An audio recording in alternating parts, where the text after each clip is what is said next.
안녕하세요, 구독자 여러분. 저는 포항에서 살고 있는 30대 여성입니다. 저는 남편에게 생각지도 못한 큰 배신을 당하고 이혼하게 되었는데요. 복수를 속 시원하게 했지만 지금도 그때를 떠올리면 정말이지 이가 다 갈리게 배신감에 치가 떨리곤 합니다. 한편으론 그때라도 그 인간의 모습을 알게 되어 다행이라고 생각하면서도 그 일을 되새길 때마다 화가 치솟는 건 어쩔 수 없더라고요. 지금부터 저의 이혼 이야기와 얼마나 통쾌한 복수를 어떻게 했는지 그 이야기 시작해 볼 테니 끝까지 함께 해주세요. 저는 처녀 때부터 대구에서 주얼리 가게를 운영하고 있었어요. 금이나 은도 당연히 있긴 했지만 제가 주력해서 판매하는 건 제가 직접 디자인하고 만든 제품들이었죠. 남편은 이름만 들으면 다들 아시는 회사에 다니고 있었고요. 접점이라곤 하나 없는 저희가 처음 만난 건 남편의 회사 앞이었습니다. 저는 그날 남편과 같은 회사에 다니는 친구와 만나기로 해 친구 회사 앞으로 향했고 남편은 퇴근길에 친구와 함께 있는 저를 보게 된 것이었죠. 첫눈에 저에게 반한 남편은 그날부터 친구에게 저를 소개해달라고 했고 그렇게 저희는 처음 만나게 되었습니다. 처음엔 친구를 곤란하게 만들기 싫어 나간 자리였는데 대화를 하다 보니 생각보다 괜찮더라고요. 특히 가정 환경이 비슷하다는 것이 좋았습니다. 남편과 저는 외동으로 아버지를 일찍 여의어 홀어머니와 함께 산 것까지 같았어요. 그렇다 보니 대화도 더 잘 통했고 혼자 계시는 엄마를 생각하는 애틋한 마음도 비슷했죠. 굳이 말하지 않아도 서로의 상황이 잘 이해되기도 했고요. 첫 만남부터 대화가 잘 통했던 저희는 4번의 만난 뒤 연인 사이가 되었고 1년의 연애 끝에 결혼 이야기가 오가게 되었습니다. 그런데 생각지도 못한 장애물이 저를 기다리고 있더라고요. 그건 바로 시모의 반대였습니다. 시모는 남편처럼 안정된 직장 생활을 하는 며느리를 얻고 싶었는데 저는 자영업을 하고 있었으니 그걸 이유로 저를 탐탁지 않아 하더라고요. 가게 장사가 잘 되면 얼마나 잘 된다고. 어쨌든 한 달 월급 따박따박 들어오는 게 최고인 거야. 나중에 가게라도 망하면 우리 아들만 고생할 거 아니야. 엄마는 무슨 말을 그렇게 해. 우리 희주가 얼마나 열심히 하고 실력도 좋은데 연봉으로 따져도 그래. 나보다 훨씬 많이 번다고. 엄마가 반대할 이유가 없는 100점짜리 아니 만점짜리 며느리라고. 에이, 넌 가만히 있어 이 녀석아. 장가도 가기 전부터 여자 편들기는. 어쨌든 엄마는 싫어. 생각 좀 해볼 테니 너희도 다시 생각해봐. 생각해보면 이때 미련 없이 돌아서야 했는데 그땐 눈에 콩깍지가 제대로 쓰여 이 남자가 아니면 절대 안 된다라는 생각만이 들더라고요. 남편도 같은 생각인지 끝까지 포기하지 않고 시모를 설득했고 결국엔 허락을 받아내며 결혼까지 하게 되었습니다. 힘들게 한 결혼, 처음 2년은 정말 좋았습니다. 때론 사사로운 말다툼을 하기도 했지만 그것도 손에 꼽을 정도로 적었고 언제나 집안엔 행복만이 가득했어요. 시모도 남편이 워낙 저를 감싸고도니 시집살이를 시키지 않았고요. 또 워낙 제가 입안에 혀처럼 굴며 잘했으니 따로 큰 소리가 날 일도 없었죠. 그런데 그 2년이 지나고 남편이 승진 이야기를 꺼내면서부터 묘하게 분위기가 달라지기 시작하더라고요. 나 한동안 좀 바쁠 거야. 이번엔 무조건 승진해야 한단 말이야. 그러니까 당신한테 신경 못 쓰더라도 이해해줘. 늦더라도 그러려니 하고. 당연하지. 난 신경 쓰지 말고 당신은 일만 신경 써. 내가 뒷바라지 제대로 해줄 테니까. 다 이해할 수 있다고 생각했습니다. 다른 일도 아니고 회사 일, 그리고 승진이 달린 일이니까요. 처음 한두 달은 정말 회사 일로 바쁜 것처럼 보였어요.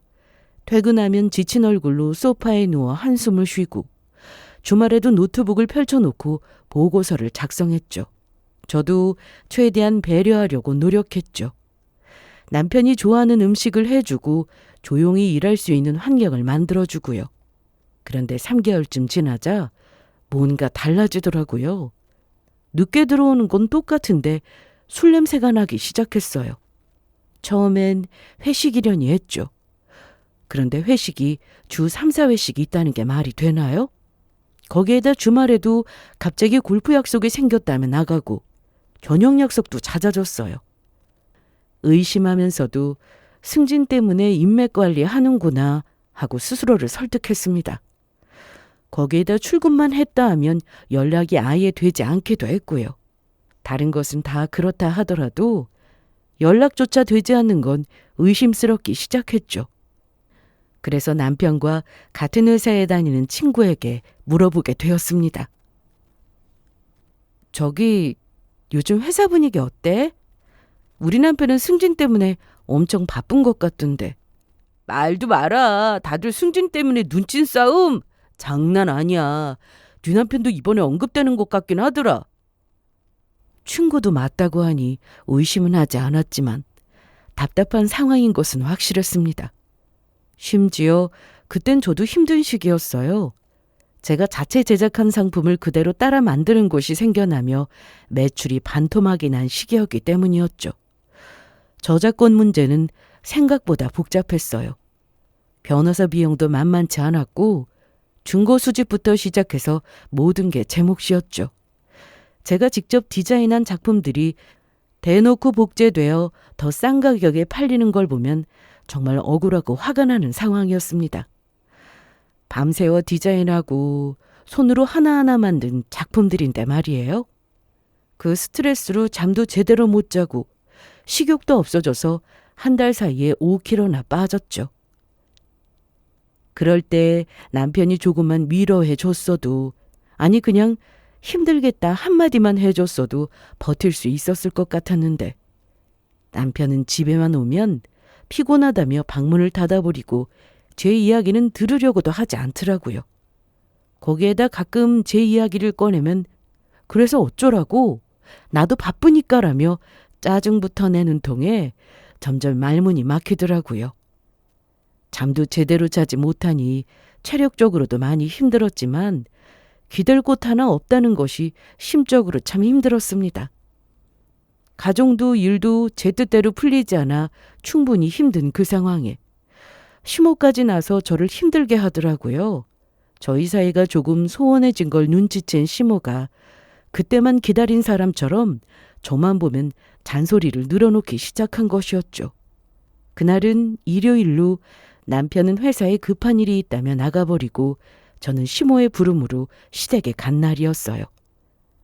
얼굴 보고 해야 할 말이니 굳이 집으로 오라고 하더니 집에 들어선 저를 보곤 다짜고짜 이렇게 말하더라고요. 가게는 요즘에도 힘드니? 해결책이 도저히 없는 거야? 그러다 가게 문 닫는 거 아니니? 이리저리 해결해 보려고 노력하고 있어요. 가게는 오늘 하루 쉬는 날이고요. 그나저나 꼭 할 말이 뭐예요? 급하시다고 하셨잖아요. 지금 하고 있잖아. 너 가게. 지금 이대로 가다간 가게 망할 판인데 이보다 더 급한 일이 또 있겠어?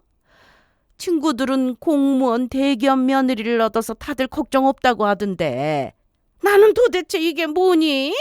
뼈 빠지게 아들 끼워서 애먼 사람 좋은 일만 시키게 생겼다니까. 기껏 사람 불러다 놓고 한다는 말이 참 기가 막혀 말도 나오지 않더라고요. 이런 이야기는 귀에 딱지가 않게 전화로 해놓고선 굳이 또 사람을 불러다가 이런 말을 한다니요. 그래도 거기까진 참아보려고 했습니다. 시모에게 굳이 에너지를 쏟고 싶지 않았기 때문이었죠. 그런데 시모는 기어코 거기에다 또 말을 보태더라고요. 이제 너 가게 망하고 나면 내 아들 돈으로 호의호식하면서 살 텐데 내가 그거는 또 어떻게 보나 몰라? 아휴, 이래서 내가 차영업은 안 된다고 했던 거야. 신경질 가득한 고함 소리를 듣는데 저도 짜증이 확 올라오며 제가 왜 딱 하루 쉬는 날에 이딴 소리나 듣고 있어야 하나 싶더군요. 거기에다 아무리 제가 매출이 반토막이 났다고 해도 월급을 받았다 하면 시댁 도와주고 자기 쓰느라 바빠 적금도 제대로 하지 않는 남편보다는 많이 모아뒀으니 그 말이 더욱더 거슬릴 수밖에 없었죠. 결국 전 참고 참았던 입을 열었습니다. 어머님, 저예요. 돈 관리를 따로 할 뿐더러 저를 호요식할 만큼 집안에 돈을 주지도 않아요. 거기에다 어머님이 더 잘 아시잖아요. 어머님 용돈 생활비 주고 남은 돈으로 자기 씀씀이 다 해결하고 나면 월급이 남아나겠어요? 그 돈으로 호요식이라니. 시모는 무어라 대답도 하지 못한 채 얼굴만 붉히고 있더라고요. 저는 시모의 표정을 한 번 보곤 다시 말을 이어나갔습니다. 차라리 제가 차곡차곡 벌어둔 돈으로 호요식하는 게 더 빠르지 않겠어요? 그러니까 어머님은 절대 그런 걱정은 하지 않으셔도 된답니다. 시모의 얼굴은 불타올랐고 저는 시모에게 제대로 한 방 먹이고 집으로 돌아오게 되었죠. 속이 다 후련하더라고요. 그렇지 않아도 가게 때문에 머리 아픈데 망하길 바라는 사람처럼 망한 가게라고 하는 게 참 거슬렸거든요. 물론 어른과 말다툼을 한 것이 신경 쓰이긴 했지만 더는 당하고 싶지 않았기에 길게 생각하지 않고 집에서 휴식을 취하고 있었죠. 그렇게 집안 청소도 하고 가게 문제로 발급해둔 서류들을 살펴보며 시간을 보내고 있는데 남편이 웬일로 일찍 들어왔더라고요. 입차 알림 소리를 듣는데 오랜만에 함께 시간을 보낼 생각에 들뜨기까지 했죠. 그런데 남편은 집으로 들어오자마자 저를 보며 화부터 내더라고요. 당신 오늘 집에 갔었다며? 도대체 무슨 생각으로 엄마한테 그렇게 말한 거야? 우리 엄마 전화 와서 울고불고 난리도 아니었어. 당신 때문에 자존심 너무 상한다고 말이야. 며느리가 시어머니를 울리는 게 말이나 된다고 생각해? 굳이 묻지 않아도 시모가 어떤 식으로 말을 전한 것인지 나아갈 수 있었습니다. 저를 천하의 나쁜 것으로 만든 것이 분명했죠. 엄마가 울면서 전화를 하니 화가 난 것을 이해하지 못하는 건 아니었지만 한 사람 말만 듣고 이렇게까지 저를 몰아붙이며 화를 내니 저도 화가 나더라고요.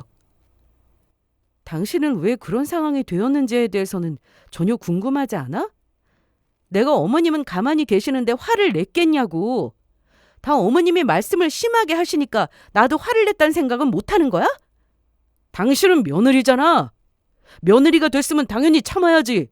그리고 엄마가 하는 말은 다 당신 걱정되어서 하는 말이잖아. 그걸 왜 나쁘게만 받아들이는 거야? 우리 아들 돈으로 호의호식하는 꼴을 어떻게 보냐는 말이 어떻게 나를 걱정하는 말이야? 다른 집 며느리랑 비교하는 게 어떻게 날 걱정하는 거냐고. 그건 명백히 날 무시하고 모욕하는 말이라고. 알아?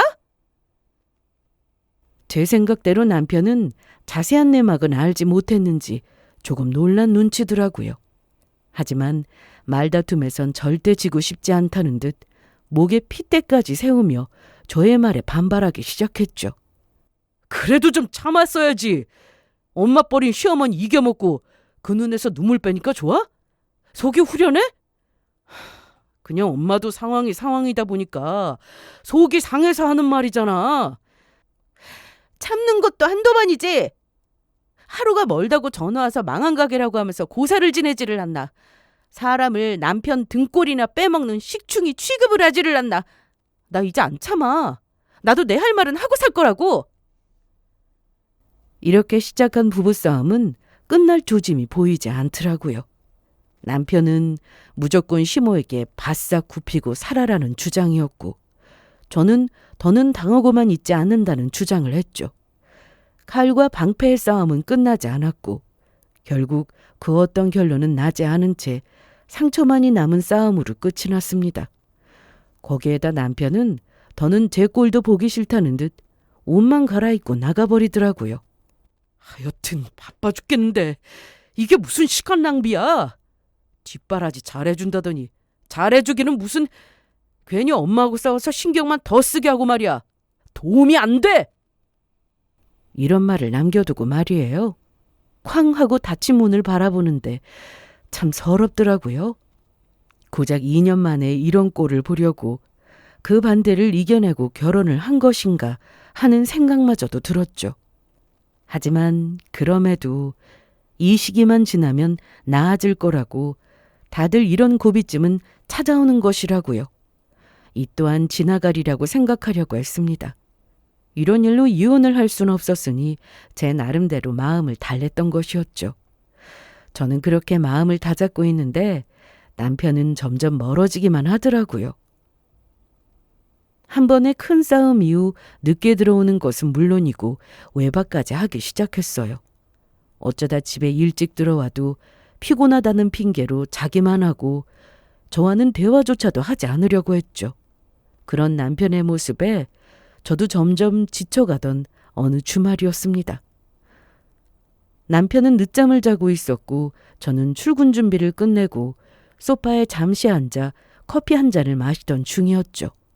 그때 남편이 눈을 비비며 방에서 나오고 저는 그 꼴이 보기 싫어 마시던 커피를 정리하고 집을 나서던 순간이었습니다. 엄마에게 전화가 오더라고요. 제가 알기론 모임이 있는 날로 한참 친구분들과 있을 시간이었는데 이상하더라고요. 저는 그 자리에 멈춰서서 전화를 받았고 상대는 엄마가 아닌 병원 간호사였어요. 교통사고가 났다고, 지금 상황이 좋지 않다고, 급한 수술에 들어가야 하니 따님이 맞냐고 하더라고요. 머리가 새하얗게 변하며 눈물부터 나더라고요. 간호사의 다급한 목소리는 휴대전화를 타고 거실 가득 울리고 있었고 남편은 그 모습을 보다 방으로 황급히 들어가 옷을 갈아입고 나왔죠. 당연히 남편이 저와 함께 가기 위해 옷을 갈아입고 나왔다고 생각했어요. 전화를 끊으면 내심 미워도 이럴 땐 남편이구나 하는 생각마저 들더라고요. 그래서 저는 가방에서 차 열쇠를 찾아 외출복으로 갈아입은 남편에게 내밀었습니다. 너무 충격이 심해 덜덜 떨리는 손으로 말이죠. 그런데 남편은 그런 손은 보이지도 않는다는 듯 이렇게 말하더라고요. 당신 차 키를 왜 날 줘? 나 내 차 타고 회사 갈 건데. 제 두 귀를 의심했습니다. 분명 오늘은 회사 안 가도 되니 깨우지 말라고 하던 남편이었는데 갑자기 회사를 간다고 하니 한 가지 생각밖에 들지 않더군요. 아, 이 인간이 함께 병원에 가는 것이 귀찮구나 하고요. 뭐? 회사 안 가도 된다며? 그런데 갑자기 회사? 당신 지금 장난해? 당신도 다 들었잖아. 우리 엄마 지금 위험하다니까? 나 지금 당장 병원 가야 해. 포항까지 가야 하는데 내가 어떻게 운전을 해? 주말이라 기차표도 없을 텐데. 나도 갑자기 급한 일 생겼다고 연락 와서 가봐야 돼. 당신 사정 급한 건 잘 알겠는데 나도 급해. 당신도 잘 알잖아. 이번 승진에 내 사활이 달렸다는 거. 그러니까 나 원망하고 있을 시간에 얼른 가. 당신이 뭐라고 원망해도 나는 같이 못 가니까. 얼마나 얄미운지 그 입을 틀어막아 버리고 싶더라고요. 하지만 남편의 말대로 1분 1초가 급한 사람은 저였기에 거기서 말싸움을 하고 있을 시간이 없었습니다. 저는 남편을 노려봐준 후 차키를 챙겨 황급히 포항으로 출발했죠. 엄마에 대한 걱정, 남편을 향한 분노로 온몸이 떨려오더라고요. 그렇게 분노를 힘삼아 열심히 운전을 해서 가고 있는데 남편에게 전화가 오더라고요. 당연히 받지 않았습니다. 그런데 2통, 3통, 10통, 심지어 20통까지 전화가 오더라고요. 그렇게까지 전화가 오니 혹시나 하는 마음이 들었습니다. 혹시나 이제라도 포항에 함께 가려고 하나, 아니면 혹시나 사고라도 났나, 별의별 생각이 다 들어 전화를 받게 되었죠. 그런데 남편은 태연한 목소리로 이렇게 말하더라고요. 아이, 왜 이렇게 전화를 안 받아? 다름이 아니라 엄마가 과메기 먹고 싶다고 하니까 올라오는 길에 사와. 잊지 말고. 다른 사람도 아닌 장모님이 위독하시다고 해 병원에 가는 길인데 과메기라뇨. 심지어 시모의 목소리까지 들려오는 걸 보아하니 남편은 제 예상대로 포항에 함께 가고 싶지 않아 회사 일을 핑계대고 시댁에 간 모양이었습니다. 핑계대고 도망을 갔으면 끝까지 숨기기라도 하든가. 굳이 전화를 해서 이딴 사실까지 알게 만든 남편이 너무나도 밉더라고요. 저를 기만한다는 생각마저 들었죠. 회사 일이 바쁘다더니 네 엄마 집에 갈 시간은 있었나 봐? 지금 옆에서 네 엄마 목소리 다 들리니까 괜한 거짓말할 생각하지도 마. 그게 급하게 나오는데 엄마가 집에 와서 밥 먹고 가라길래 나 밥도 못 먹고 나왔잖아. 그래서 밥만 먹으려고 왔지. 너는 장모님이 큰 사고가 나서 위급하다는데 밥이 목구멍으로 넘어가? 너 정말 인간 맞아?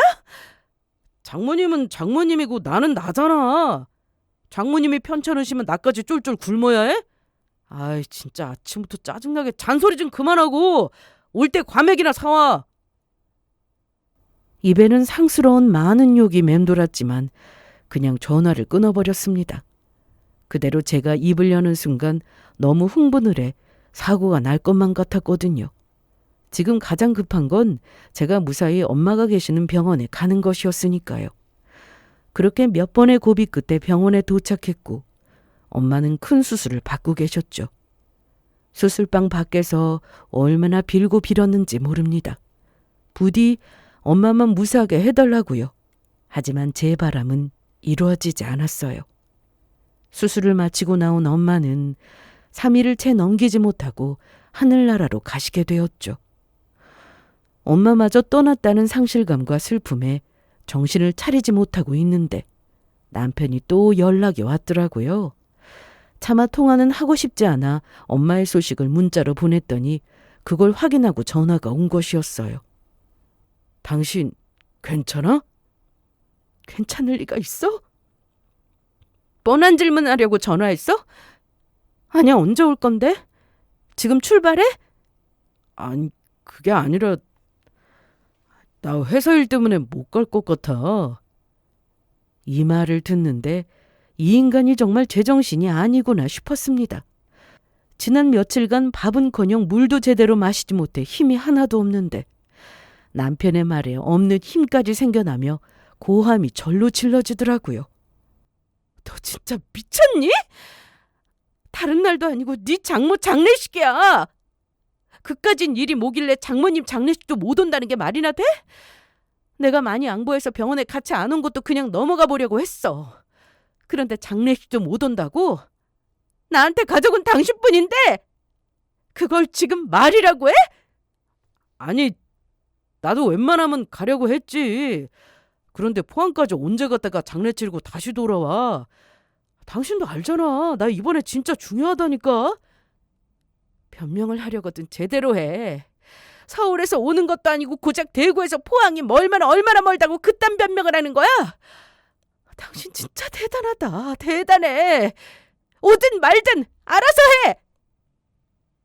저는 전화를 끊어버렸고 연달아 시모에게까지 연락이 오더라고요. 너 우리 아들이 일 바쁘다는 이야기 들었지? 괜히 바쁘네 오라가라 하지 말고 네 엄마 장례식은 너 알아서 해결해. 참고로 나도 못 가니까 그런 줄 알고. 오라고 할 생각 없으니까 마음 놓고 승진이나 잘하라고 하세요. 어머님도 혹시나 마음 바뀌셔도 절대 올 생각 하지 마시고요. 여기는 반기는 사람 하나 없으니. 시모의 연락까지 받고 나니 이 결혼은 끝이구나 하는 생각이 들더군요. 이건 미련을 남길 일도 아니었고 고민할 필요도 없이 이혼해야 하는 상황이라고요. 결심을 내리고 나니 머릿속에 후련해졌어요. 그 후론 남편에 대해선 생각도 하지 않았습니다. 오로지 엄마의 마지막을 기리는 것에만 집중하며 시간을 보냈죠. 그렇게 장례식은 끝이 났고 저는 곧장 대구 집으로 향했습니다. 처음 계획엔 친정에 가서 엄마 짐을 정리하려고 했지만 장례식이 끝나고 나니 남편과의 정리가 우선이란 생각이 들어서였죠. 그땐 왜 그랬는지 모르겠지만 하여튼 그런 생각이 들자 한시도 지체할 수가 없더라고요. 저는 옷도 제대로 갈아입지 않고 집으로 갔고 현관문을 열지도 못하고 그 앞에서 얼어붙을 수밖에 없었습니다. 남편은 회사에 있을 시간인데 집안에서 인기척이 들려왔기 때문이었죠. 그것도 아주 행복한 남녀의 웃음소리가요. 자세히 들어볼 것도 없었어요. 그건 남편과 어떤 여자의 목소리와 웃음소리로 아침부터 술이라도 마신 것인지 큰 소리로 대화하고 웃고 떠들고 난리더라고요. 네, 남편은 제가 적어도 2, 3일은 더 포항에 있을 것이라 예상하고 집으로 여자까지 불러들여 외도를 저지르고 있었던 것이었습니다. 그것도 엄마의 장례가 끝나던 그날 말이에요. 당장 이 문을 열고 들어가 두 인간 다 아작을 내고 싶은 심정이었어요. 하지만 저는 좀 더 큰 복수를 위해 이를 꽉 깨물고 한 발 물러서기로 했죠. 다시 운전해서 포항으로 가는 길 내내 고민하고 또 고민했어요. 어떻게 해야 이 마음이 풀릴지, 어떤 복수를 해야 할지 말이에요. 오랜 시간 고민 끝에 저는 흥신소에 의뢰를 하기로 했죠. 적을 알아야 무슨 복수를 할지 결정이 날 테니까요. 흥신소에 의뢰를 맡긴 후 연락을 기다리며 정리에 나섰습니다. 엄마의 짐도 정리하고 변호사를 만나 제 결혼 생활도 정리하기 시작했죠. 구체적으로 어떤 증거가 있어야 하는지, 어디까지 할 수 있는지 등등 말이에요. 남편은 제가 오지 않는 것이 더 신나는 상황이었으니 아예 언제 오냐는 닥달도 하지 않더라고요. 시모에게서는 연락이 오긴 했지만 다 무시했고요. 그렇게 이런저런 일로 바쁜 2주일이 지나고 흥신소 직원분에게 파일들이 왔습니다. 사진, 음성 등 여러 가지가 있더라고요. 우선 남편은 외도를 저지르고 있던 것이 맞더라고요. 승진을 준비하는 그 바쁜 와중에 외도도 얼마나 부지런히 저지르고 다녔는지, 왜 자정이 넘어서야 집에 오고 외박질까지 했는지 이해가 되더라고요. 이토록 부지런한 남편의 외도 상대는 남편의 회사 근처 식당에서 일하는 여자로 이미 결혼을 한 번 한 돌싱녀라고 하더군요. 집도 원룸에 살고 식당에서 몇 시간 아르바이트나 하면 생활을 이어나가는 것 보니 돈 때문은 아니란 생각이 들었어요. 도대체 어떤 점이 좋았을까 생각을 하며 사진을 보니 상간녀의 미모가 상당하더라고요. 흥신소에서 조사한 바론 상간녀가 작정하고 홀린 것이라고 하는데 척 보아도 꽃뱀이 확실한데 그런 것도 분간하지 못하는 멍청한 인간이라는 것이 황당해 눈물도 나지 않더라고요. 오히려 헛웃음이 났습니다. 그것이 끝이 아니었습니다. 음성 파일이 남아 있었는데 술집에서 직원분이 몰래 녹음한 대화가 정말이지 가관이더라고요. 오늘도 우리 집에 가서 자자. 그 여자 한동안 죽은 엄마 짐 정리한다고 더 있다가 올 거래. 정말? 너무 좋아. 우리 집은 너무 추운데 오빠 집은 아파트라서 그런지 너무 따뜻하더라. 넓기도 넓고 너무 쾌적하고 말이야. 그런 집에서 계속 살면 얼마나 좋을까. 조금만 기다려. 나 곧 이혼하고 나면 우리 집에서 계속 같이 살면 되니까. 진짜? 이혼하게? 그 여자 엄마도 죽고 지금 힘들 건데 이혼까지 하자고 하면 또 장례 치르는 거 아니야? 그 여자가 얼마나 독한데. 그리고 엄마가 죽었으니까 지금 이혼하자고 해야 해. 엄마도 죽고 지금 정신없을 때 그때 딱 이혼하자고 해야 소송할 생각도 못하고 그냥 내 뜻대로 이혼해 줄 거 아니야. 괜히 안정되고 이혼 이야기 꺼냈다가 괜히 일만 복잡해진다니까. 하긴 그건 또 그래. 그런데 이혼하고 나면 오빠 엄마는 어떻게 해? 설득할 수 있겠어? 그것도 걱정하지 마. 이혼하고 나면 우선 애부터 가지면 되지. 뱃속에 손자가 있다는데 엄마가 어떻게 하겠어? 나한테 다 생각이 있으니까 우리 자기는 그냥 내 곁에만 있어주면 돼. 알겠지? 들어보니 남편은 아예 이혼 변호사까지 다 알아보고 다닌 모양이더라고요. 물론 자신의 외도 사실은 숨기고서 말이에요. 그때서야 참았던 눈물이 났습니다. 배신감, 허탈함, 슬픔, 분노. 이 모든 감정이 뒤섞여 한참을 절규를 했죠. 그렇게 한참을 눈 저는 정신을 차리고 변호사를 다시 만나 모든 증거들을 건네주었습니다. 상담도 충분히 하고 모든 준비가 끝난 후 대구로 향했어요. 드디어 제가 반격을 할 차례였죠. 제가 다시 집으로 간다고 하니 남편은 빨리 모든 일을 끝내려는 것인지 집이 아닌 시댁으로 오라고 하더라고요. 모르긴 몰라도 시모를 방패막이로 삼고 일사천리로 이혼을 진행할 모양이었죠. 그리고 시댁에 들어서니 딱 제 예상대로 시모의 곁에 딱 붙어 앉은 남편이 보이더라고요. 참, 이렇게 단순한 인간인데 외도를 저지르고 있다는 것도 몰랐다니 제 머리를 한 대 치고 싶었습니다.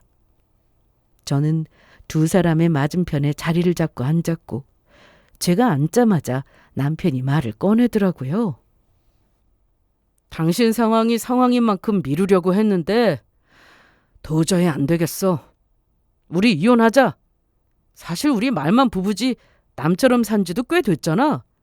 당신도 이번에 큰일 겪으면서 나한테 실망 많았을 테고 더는 이런 부부 사이 유지하면서 살고 싶지 않아.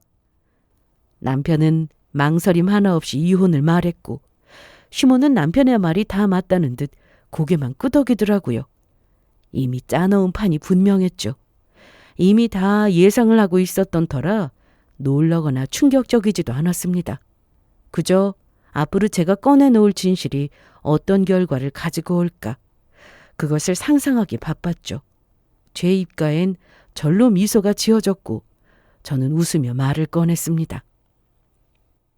그래, 이혼하자. 저희 이혼할게요. 그런데 어머님, 혹시 알고 계시는지 모르겠네요. 이 사람 저랑 헤어지는 거 다른 여자 생겨서 그런 거예요. 이 인간이 글쎄 장례식 기간 내내 여자랑 놀아놨더라고요. 이름 핑계고 말이에요. 뭐, 외도? 그게 사실이야? 그때까진 시모의 표정이 밝더라고요. 제가 눈의 가시처럼 느껴졌는데 저랑 이혼을 할 뿐만 아니라 이미 여자까지 있다고 하니 시모 입장에선 그보다 좋은 소식이 없었겠죠. 어쩌면 여자가 있다는 사실을 들은 시모가 오히려 기뻐할 수 있겠다고 생각하긴 했지만 설마 했는데 그 미소를 눈앞에서 직접 보니 기가 막히더라고요. 저는 어이없음에 콧방귀를 뀌고 자리에서 일어나며 증거들을 천천히 펼쳐주었습니다. 시모는 더욱 좋아라 하며 사진들을 살펴봤고 저는 그 환한 미소에 찬물이 될 말을 꺼내놓기 시작했죠. 참 예쁘죠? 그런데 그 예쁜 여자가 글쎄 돌싱이라네요? 뭐 저 인간도 저랑 이혼하고 나면 이혼남 될 거니까 큰 문제는 아닐 수도 있겠네요. 그런데 저 여자도 돌싱인 것도 모자라 원룸에서 살고 식당에서 일한다고 하면 문제가 되지 않겠어요? 어머님 며느리 직업 아주 중요하게 생각하시잖아요. 시모의 표정은 순식간에 구겨졌습니다. 남편은 나열된 사진들을 보며 당황했는지 어떤 말도 하지 못하더라고요. 식당을 한다고? 아니요. 식당을 하는 게 아니라 식당에서 하루 2-3시간 알바를 한다고요. 원룸에서 사는 거 보니 벌어둔 돈은커녕 앞으로 생활도 힘들 텐데 어머님이 심히 걱정하던 상황이 됐네요. 뼈 빠지게 뒷바라지 해놨더니 애먼 며느리가 아들 돈으로 호요식하는 그런 상황이요.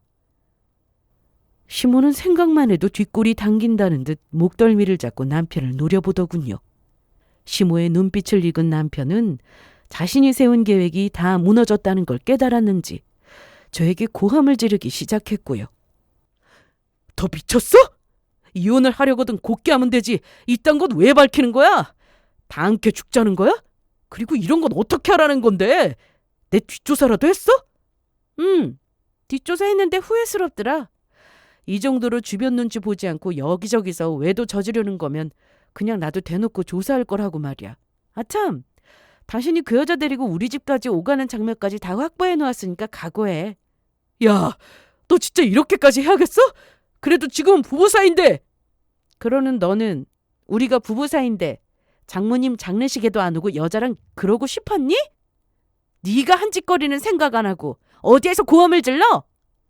난 무슨 일이 있어도 너 지옥으로 밀어넣어 버릴 거니까 그런 줄 알아. 이 인간 말종아. 흔들리지 않은 제 눈빛에 남편도 큰일 났다 싶었는지 마른 침을 꿀꺽 삼키더군요. 시모는 곁에서 남편만 붙들고 늘어지며 이 정신 나간 놈아라고 곡소리를 내고 있었고요. 그 모습을 마지막으로 전 시댁을 나왔습니다. 그 후 소송은 빠르게 시작되었어요. 이혼 소송뿐만 아니라 상간녀 소송, 그리고 시모에게까지 위자료 청구를 했죠. 남편 쪽에서 아무리 갖은 변명을 대며 피해가려 했지만 증거도 워낙 많았고 아파트 CCTV 영상까지 남아있어 절망뿐인 상황이었죠. 그렇게 소송이 저에게 유리하게 흘러가는 동안 남편의 회사에도 난리가 났다고 하더라고요. 같은 회사에 다니는 친구가 친히 이혼 소송 중이라는 사실과 그 이혼 사유까지 회사에 소문을 다 내버렸거든요. 평판이 워낙 좋았던 남편에게 그런 소문이 돌기 시작하자 남편에게 당했던 후배들이 하나둘씩 불만을 털어놓기 시작했다고 하더라고요. 저도 몰랐던 사실인데 남편은 그간 중요한 프로젝트가 있으면 후배들을 불러 일을 강제로 시키고 후배의 아이디어도 서슴없이 뺏었다고요. 그간 워낙 평판이 좋으니 후배들도 역풍을 맞을까봐 아무 말도 하지 못하다가 이때다 싶어 너도나도 들고 일어선 것이었죠. 이런저런 나쁜 소식은 금세 윗선에도 닿았고 대대적인 조사를 했다고 합니다. 그 조사 과정에서 법카를 이용해 상간녀와 여러 곳을 오간 것까지 밝혀지며 그냥 나락으로 떨어졌다고 하더군요. 여러모로 통쾌한 소식들과 함께 저는 결국 이혼 소송에서 승소하게 되었습니다. 당연히 상간녀와 전 시모에게도 위자료를 받아냈고요. 그 집안은 이제 완전히 무너진 것이었죠. 그렇게 소송을 끝내고 나오는 길 밝은 표정의 저와는 달리 세 사람의 얼굴엔 어둠만이 가득하더라고요. 거기에다 전 시모는 법원을 나오자마자 상간녀의 머리채를 잡고 흔들며 원망을 쏟아내기 시작했죠. 야, 이거사! 이 꽃뱀 같은 거사! 이게 다 내 아들 홀려서 이 모양 이 꼴이 된 거야! 너만 아니었어도 내 아들이 내 며느리를 버렸을 것 같아? 잘난 거 하나 없는 것이 어디 내 아들을 껴서 우리 집을 말아먹어! 상간녀는 깍 소리를 내며 꼼짝도 하지 못하더라고요.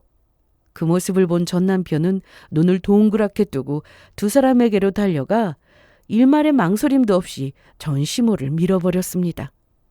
아들의 손에 의해 바닥에 고꾸라진 전 시모는 충격이 큰 듯 고개를 푹 숙이고 있더라고요. 전 남편은 그런 전 시모는 보이지도 않는 듯 상간녀를 품에 안고 고함을 질렀죠. 엄마, 진짜 미쳤어? 이 사람이 무슨 잘못을 했다고 때리긴 때려. 내가 말했잖아. 내가 먼저 좋아했다고. 내가 쫓아다녔다고. 원룸 사는 게 죄야? 식당 일이라는 게 죄냐고. 내가 다 책임지고 살 수 있다는데 엄마가 왜 그래 왜? 너 아무리 여자한테 미쳤다고 해도 어떻게 이 엄마를... 전 시모는 말을 다 끝맺지도 못하고 주저앉은 그대로 대성통곡을 하기 시작했습니다. 전 남편은 여전히 상간녀를 살피기 바빴고요. 그 드라마틱한 상황 속에서 드디어 기다리고 기다리던 그들을 위한 제 마지막 선물이 걸어오더라고요. 그건 바로 상간녀의 남자친구였습니다. 뒷조사를 하며 안 사실인데 상간녀는 제 예상대로 꽃뱀이 맞더라고요. 남편 말고도 만나는 남자가 또 있었는데 그 남자는 식당 근처 다른 회사 직원으로 이미 상간녀에게 빌려준 돈만 5천만 원 가까이 된다고 했습니다. 저는 그 남자를 만나 상황 설명과 함께 모든 증거들을 보여주며 함께 복수를 계획하게 된 것이었죠. 그리고 그 복수가 제가 이혼을 하는 순간 남자친구가 등장해 전 남편의 꿈과 희망을 철저하게 부숴주는 것이었습니다. 상간녀의 남자친구는 저와 계획한 대로 딱 좋은 타이밍에 나타나 동공지진 중인 상간녀의 앞에 서더군요. 그리곤 원망 가득한 목소리로 이렇게 말했죠. 요즘 연락이 안 된다 싶었더니 다른 남자가 생겼구나. 다른 남자 좋다고 하냐 어쩌겠어. 보내줘야지. 그런데 내 돈 5천만 원은 주고 가. 네가 결혼 들먹이면서 나한테 뜯어간 5천만 원. 갑작스런 상황에 상간녀는 꿀먹은 벙어리가 되더라고요. 그런 상황에서도 멍청한 전 남편은 상간녀를 감싸고 돌며 상간녀의 남자친구에게 따지고 들었죠. 이보세요. 사람 잘못 보신 거 아니에요? 이 여자 제 여자입니다. 저랑 결혼할 여자라고요. 당신하고도 결혼한대요? 나하고도 결혼한다던데. 혹시 돈은 안 빌려줬어요? 그 잘난 원룸 보증금 올랐다. 시골에 계신 부모님이 편찮으시다. 이러면서 말이에요. 상간녀 남자친구의 말에 전 남편의 입이 다물어졌습니다.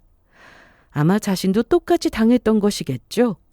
모든 상황을 증명하듯 전 남편의 얼굴은 일그러졌고 상간녀는 겁에 질려 덜덜 떨더라고요. 이게 다 사실이야? 이 남자 아는 사람이야?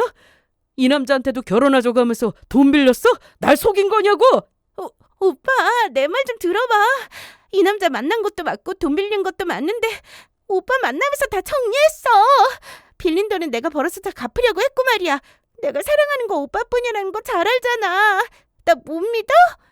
확실해? 정말 나 정리하고 만난 거 맞냐고? 진짜라니까. 저 남자 내가 헤어지자고 하니까 앙심 품고 저러는 거야. 정말 난 오빠 만나면서 다 끝냈다고. 급기야 상간녀는 눈물까지 흘리며 연기를 하기 시작하더군요. 멍청한 전 남편은 그 모습에 속아 넘어간 것인지 눈빛이 흔들리고 있었고요. 참 한심하기 짝이 없던 그때 상간녀의 남자친구는 기가 막힌다는 듯 크게 웃더니 휴대전화를 꺼내 전 남편에게 보여주었습니다. 전 남편을 만나는 동안에도 상간녀와 주고받았던 문자, 전화, 그리고 함께 찍은 사진까지 다 보여주었죠.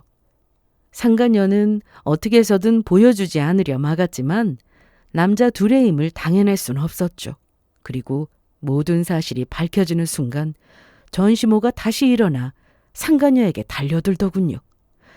하지만 이번엔 순순히 당해주지 않는다는 듯 상간녀는 전시모의 팔을 탁 잡더니 그대로 밀어버렸습니다. 그리곤 저에게 다가오더군요. 돌아가는 꼴을 보니 네가 다 계획한 거구나. 남편 뺏겼으면 끝이지. 어디 내 인생을 망치려들어? 그걸 이제 알면 어떡해. 해. 그리고 인생을 그따위로 살았으면 이런 일은 언제든 일어날 수 있을 거라 생각 정도는 하고 살아야 할 거 아니야? 아니다. 생각이 없으니까 그렇게 살았겠구나. 미안. 너 같은 인간한테 너무 많은 걸 바라서. 저에게 제대로 당한 상간녀는 약에 오를 대로 올랐는지 고함을 지르며 손을 치켜들었죠. 저는 치켜든 상간녀의 손을 빠르게 낚아채곤 반대 손으로 상간녀의 뺨을 때려버렸습니다. 감히 내 얼굴에 손을 대? 네가 뭔데? 네가 뭔데 날 때리냔 말이야? 이제 보니 머리도 나쁘구나. 네가 말했잖아. 너한테 남편 뺏긴 여자. 남편도 뺏겼는데 이까지 뺨 한 대도 못 때리겠어? 생각 같아선 더한 것도 하고 싶은데 참고 또 참고 있는 거니까 괜히 건드리지 마. 알겠어? 상간녀는 저에게 대답하고자 했지만 어떤 말도 할 수가 없었습니다. 그 순간 뒤에서 전시모가 상간녀를 덮쳐버렸거든요. 전시모는 상간녀에게 욕을 하고 가면을 벗은 상간녀도 욕을 하고 전 남편은 자리에서 주저앉아 울고 있고 그야말로 아수라장이 따로 없었죠. 그리고 그 자리에 승자인 저와 상간녀의 남자친구는 조용히 그곳을 벗어났습니다. 그 후 들려오는 소문엔 상간녀는 신고를 당했다고 하더라고요. 사기죄로 말이에요. 돈도 없을 것이고 경찰서에서 다른 남자를 꿰을 수도 없을 테니 아마 징역형은 피하지 못할 것 같았습니다. 그리고 전 남편은 제 바람대로 지옥 속에서 살고 있더라고요. 회사에서도 잘리고 영원한 사랑이라고 믿어 의심치 않았던 상간녀의 정체까지 안 전 남편은 폐인이 되었다고 하더군요. 처음엔 재취업을 해보려고 노력도 했지만 소문이 워낙 더럽게 난 터라 재취업도 쉽지 않았다고요. 그렇다고 일용직이나 하자니 그 자존심이 허락하지 않아 날마다 집에서 신세 한탄만 하며 술만 먹고 있다고 합니다. 그리고 그 모습을 지켜보던 전시모는 화병이나 병원에 입원을 했다고 하고요. 그 소식을 듣고 얼마 지나지 않아 병원에 입원했다던 전시모에게서 연락이 온 적이 있었어요. 처음엔 받지 않았지만 끈질기게 연락을 해와 딱 한 번 전화통화를 한 적이 있었죠. 도대체 무슨 말을 하나 궁금하기도 해서 받은 것이었는데 역시는 역시라고 사람은 변하지 않더라고요. 야, 너 잘 지내더라? 우린 다 죽어가고 있어. 나는 네가 우리 집안 이꼴로 만들어놔서 화병으로 병원에 누워있고 우리 아들은 너랑 이혼하고 그 충격에 폐인이 다 됐단 말이야. 그러니까 이제라도 양심 있으면 우리 집 와서 우리 아들 밥이나 좀 챙겨주고 병원에 와서 나 씻는 것도 좀 도와줘야 하는 거 아니야? 참 끝까지 악랄하고 대단한 사람 아닌가요? 제가 전시모였다면 저에게 미안해서라도 연락은커녕 지나가다 마주쳐도 아는 척도 하지 못할 텐데. 전시모는 뻔뻔하게 연락해온 것도 모자라서 줬단 말을 부탁도 아닌 명령을 하더라고요. 이렇게 막 나오는데 저도 예의를 차릴 필요가 없겠더라고요. 아줌마, 정신 차려요. 우리 이제 나보다 못한 사이라는 거 잊었어요? 그리고 아줌마네 집이 다 망한 걸 누굴 탓해요? 다 자기 아들이 멍청한 탓이고 아들을 그 모양으로 그 꼴로 키운 아줌마 탓이지. 난 더는 그쪽이랑 어떤 식으로든 엮이고 싶지 않으니까 2번 다시 연락하지 마세요. 다음에 이렇게 좋은 말이 아닌 욕을 시원하게 해줄 테니까. 저는 전화를 끊어버렸고 그 후론 다신 연락이 오는 일은 없었습니다. 말이 통하지 않는 사람이라 걱정했는데 딸뻘인 저한테 욕까지 먹고 싶진 않은 모양이더라고요. 그 후 저는 사는 지역을 포항으로 옮겼어요. 처음엔 엄마의 집을 정리할까 생각하기도 했지만 엄마의 손길이 가득한 곳을 차마 정리할 수가 없더라고요. 그래서 제가 그 집에 들어가서 살게 되었어요. 전 남편도 엄마가 돌아가시기 2달 전 이사한 이 집은 알지 못하기에 겸사겸사 잘 됐다 하고 옮기게 되었죠. 당연히 가게도 포항에서 다시 오픈하게 되었고 문제가 되던 저작권은 잘 해결이 되어 지금은 많이 안정된 상황입니다.